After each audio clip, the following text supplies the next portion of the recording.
آپ کی سانس اور آپ کے دماغ کی سوچنے سمجھنے کی صلاحیت کے درمیان براہ راست تعلق پایا جاتا ہے۔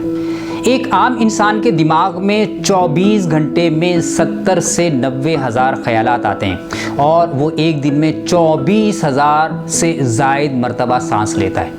یہی وجہ ہے کہ جب آپ اسٹریس یا ڈپریشن میں ہوتے ہیں تو آپ کی سانس کی رفتار بھی متاثر ہوتی ہے۔ ایسے ہی سانس کے ماہرین یہ تجویز کرتے ہیں کہ جب آپ کسی مشکل صورتحال میں ہوں، کچھ سجائی نہ دیتا ہو تو اپنی سانس کی رفتار کو دھیما کر دیں۔ اس طرح آپ کا نروس سسٹم راحت میں آ جائے گا، کیونکہ سانس کی رفتار کم کرنے سے دل کی دھڑکن کم ہو جاتی ہے اور پیراسمپیتھک نروس سسٹم متحرک ہو جاتا ہے، جو انسانی دماغ کو کام ڈاؤن کرتا ہے۔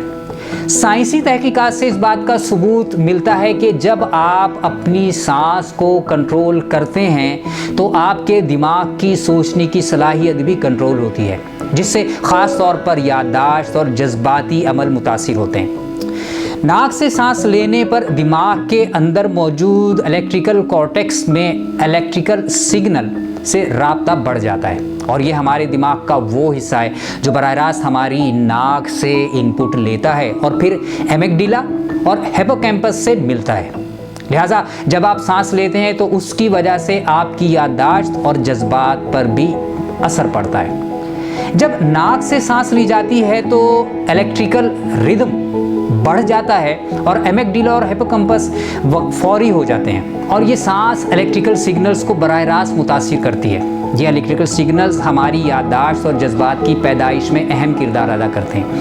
اس کا مطلب یہ ہوا کہ آپ سانس لے کر اپنی سانس کے ذریعے اپنے دماغ کو ایسے ہی کنٹرول کر سکتے ہیں جیسے آپ اپنے صوفے پر بیٹھے بیٹھے ریموٹ کنٹرول کے ذریعے ٹی وی چینل بدلتے ہیں۔ آپ اپنے دماغ میں ہاتھ ڈال سکتے ہیں اور نہ اس میں پیدا ہونے والے خیالات و جذبات پر براہ راست رسائی حاصل کر سکتے ہیں، لیکن اللہ تعالیٰ نے آپ کو سانس جیسی نعمت عطا کر رکھی ہے جس کی مدد سے آپ اپنے خیالات و جذبات کو کنٹرول کرنے کے قابل ہو سکتے ہیں۔ لہٰذا یہ ضروری ہے کہ آپ اس نعمت سے فائدہ اٹھائیں، سانس کی نعمت سے۔